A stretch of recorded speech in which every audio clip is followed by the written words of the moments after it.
Great.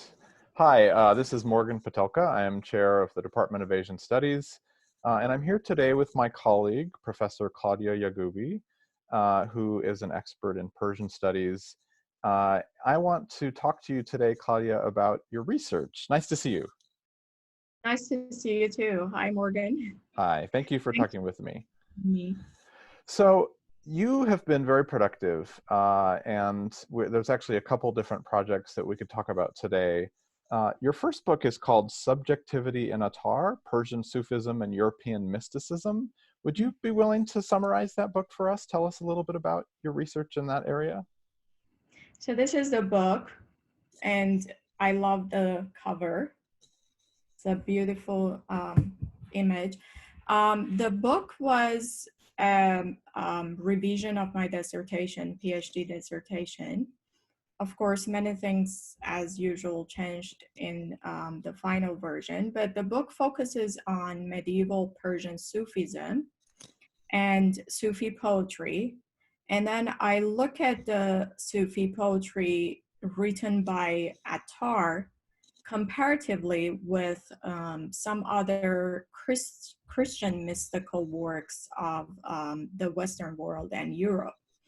And the concepts that I focused on were the concepts of love, which is a very strong and the main concept in Islamic love Sufism and or love mysticism. And what I wanted to do was that by incorporating modern theory, I wanted to bridge literature and theory on the one hand, and then the West and the East via their literatures on the other hand, and then the medieval period and the modern period on the other hand. So I tried to make all these connections.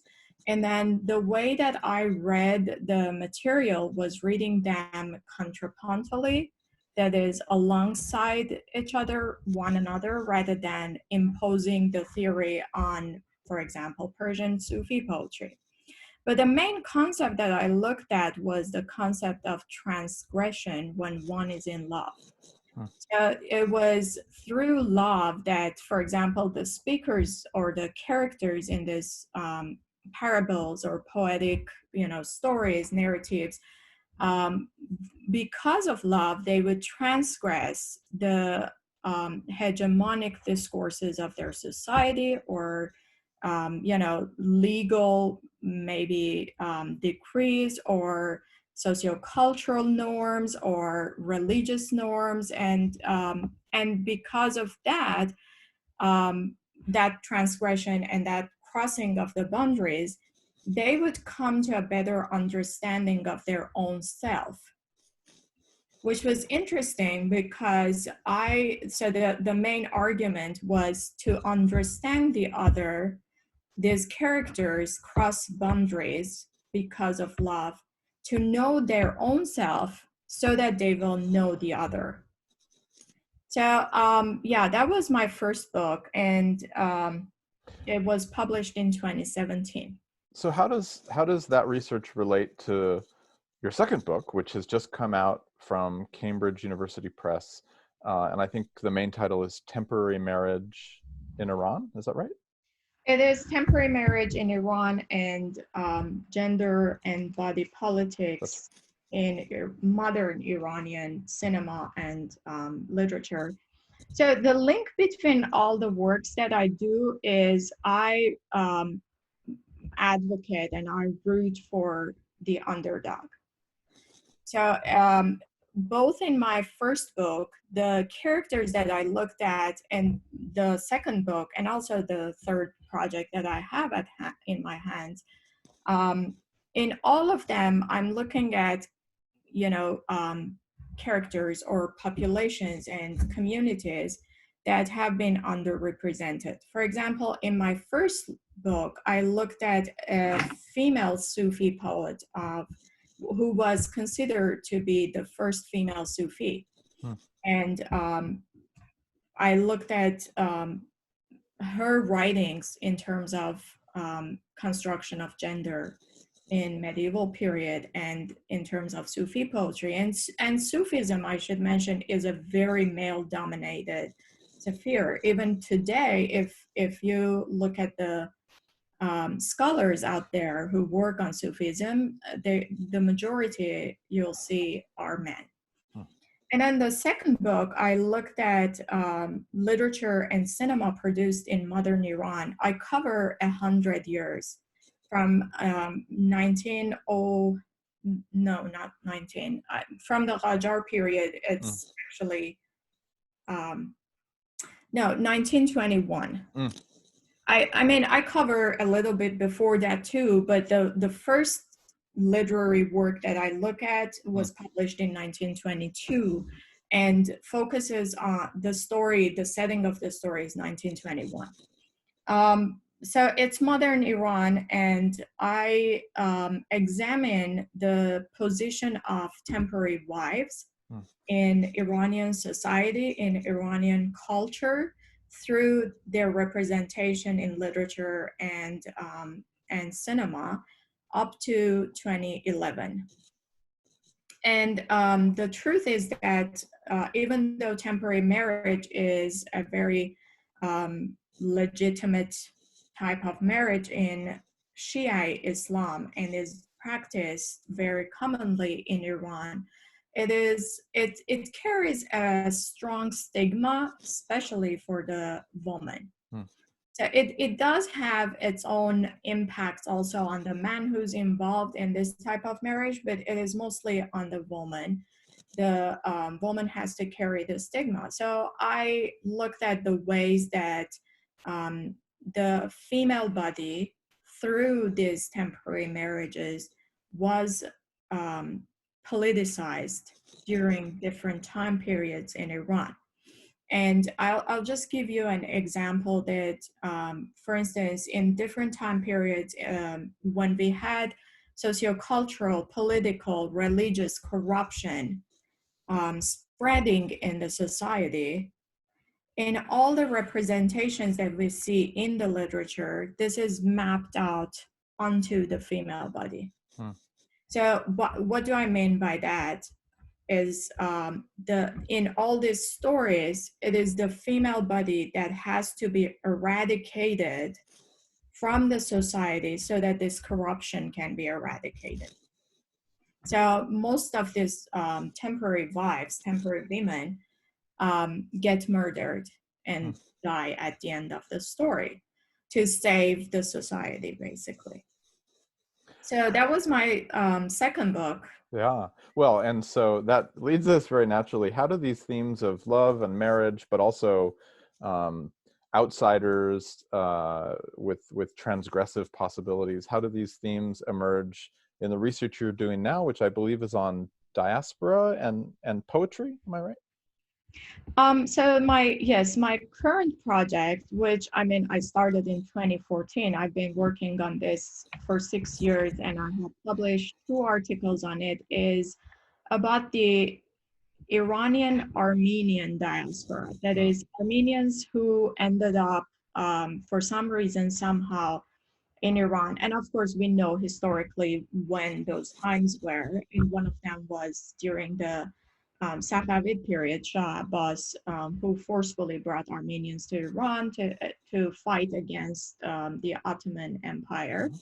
But also there have been, other waves, for example, during the genocide in 1915. And also the same Armenians who lived in Iran left Iran at some point, especially after the Islamic Revolution, and migrated basically to the United States and mainly to Glendale, California. So I continue looking at that trend also. And again, the way that I'm looking at all of this, even though in all of my works, I look at the historical background to contextualize everything.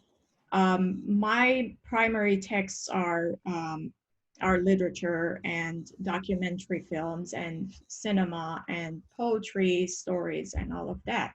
So one way that love and marriage penetrates into my third project is the interfaith marriages between Armenians and Iranian Muslims in Iran, which was considered taboo topic, which is still a taboo topic, and forbidden for Armenians to marry a Muslim.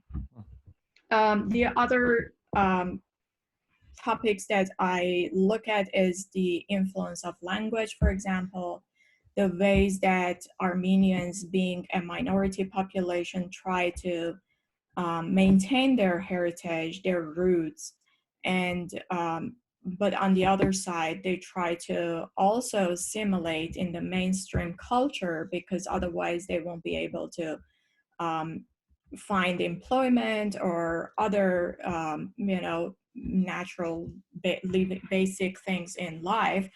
But then it is very interesting that these Armenians are, most of them, including myself, have never been to Armenia.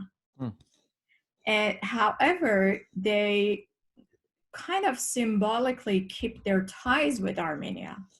So if there is anything going on in Armenia, I'm going to fight for that, like to do some sort of activism. Yeah. So every year for the genocide of 1915, for example, we participate in demonstrations against the Turkish government, for example. Yeah. So that those symbolic ties that we still hold make me think about, and all these characters that I'm looking at also do have those ties, make me think, and I argue that these make us transnational diasporic community rather than just diasporic, because we do hold ties with the motherland or the homeland where we have never been. We have only seen on the map, and also we very successfully assimilate in the mainstream culture, and we're very most often very successful community in, for example, we were in Iran and now in Glendale. Yeah. It's very interesting, and I've given lectures about this. For example, I had this talk at UCLA, and a lot of second generation Armenian students were attending that talk and asking me how to negotiate that identity, the hybridity of identity between the two countries and the two cultures, and they feel torn. And I want to end this with saying that at these hard times of COVID-19, that we are staying home and, with contemplating and introspection about our lives and our own, of course, our research and our teaching is part of a very integral part of our lives as scholars and educators. I've been thinking a lot about this concept of diaspora and home for myself, for example, because I no longer know where home is at this point. And even though, like, Armenian second generation young people may feel torn between two countries, Iran and the United States, or Armenia and Iran, I feel torn between probably like 4 different places right now. Yeah, of course. Because I do feel bad for Iran that has been hit very badly by the virus, and we all know at this point the government is not addressing it in a proper way. And then there is also Armenia that I'm hearing from the news that's rapidly turning into one of the hotspots. And I just heard that one of their largest sports arenas, which is called Hamalir, has been turned into one of these huge hospitals because of the patients. And then there is my immediate family lives in Los Angeles, in Glendale, where the Armenian diaspora is. And I know from the news again that Glendale has the most cases in LA County. of, you know, the patient. So I worry about my elderly parents there and my Yeah. family there. And then I'm in Chapel Hill. Of course, I have to worry about myself. So I don't know where my home is right now. And the fluidity of this, you know, COVID-19 era penetrates in all layers of our lives right now. So, Well, one of the silver linings perhaps of this crisis is that I think it helps us to understand some of the pressures that create diasporas, right? The crises, whether they're caused by war, whether they're caused by economic forces, uh, environmental forces, that can lock people down in one place or can force them to travel and to leave the place that they think of as home. And if your work, your scholarship and your teaching helps us to understand that experience better, then I think that's a good educational opportunity for us and for our department at this moment. So thank you so much for talking with me very briefly today, hey, and for all the work that you're doing. thanks, Morgan. Have a good day. You too.